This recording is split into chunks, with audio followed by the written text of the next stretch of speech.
Need to do something with these tires, huh? That one's good. Okay, to get started, I scrubbed both tires with a hard bristle brush to remove any dirt. Some regular dish soap helps get the job done.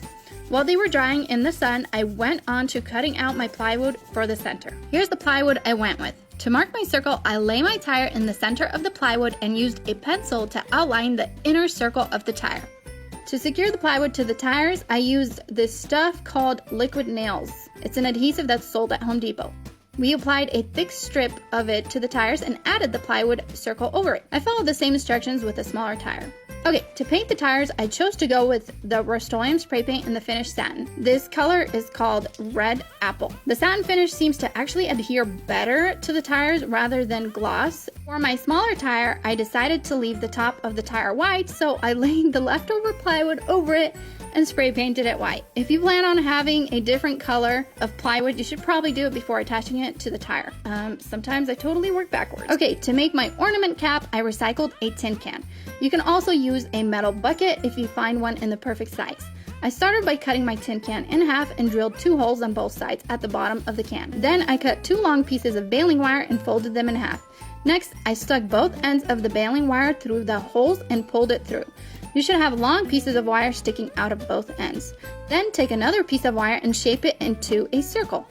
Stick each end of the rounded wire on both ends of the tin can, flip it over, twist both ends to secure it, and that's it. Here's what it should look like at the bottom.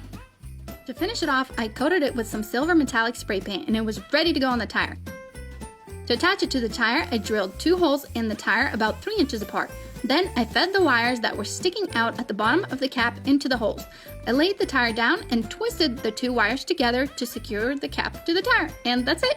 To decorate the ornament, I got this snowflake at Michael's. They also sell these super cute placemats if you're wanting something smaller, or if you want to add a cute Christmas quote, the dollar store sells these adorable ones made from wood. To attach my snowflake, I simply used some hot glue. If you plan on leaving it in rough weather, you can use something stronger like E6000 glue. I also added some tiny pom-poms to finish it off. For my smaller tire, I was debating between using tinsel or rope. I actually ended up picking tinsel because it was more festive. The tinsel is actually very lightly wired, so to start the spiral going, I wrapped it around a thick dowel. If you're wondering where I got my tiny tinsel, it was actually in the mini ornaments section of Michael's.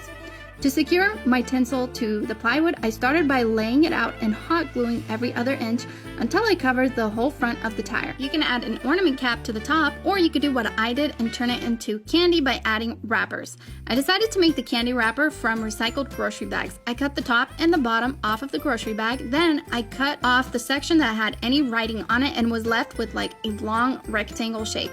I folded it in half and additionally cut both sides so it would be nice and clean on the edges. Next, I folded the whole piece in half and additionally folded it into 2-inch sections with an accordion fold. I made a total of 3 pieces like this and they were ready to go on the dowel. To secure them to the dowel, I used hot glue, then I made a strip of plastic to go around the bottom.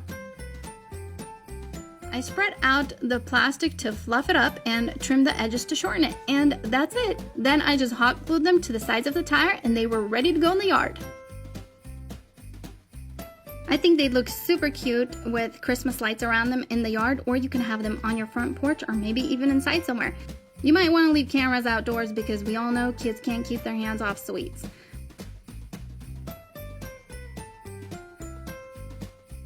So we were going to do a scratch test for you guys, for those of you wondering whether the spray paint stays really strong on the tires or not. So, okay, hun, you can scratch it. Nope, doesn't scratch. For real? It's actually pretty strong. Oh, dang.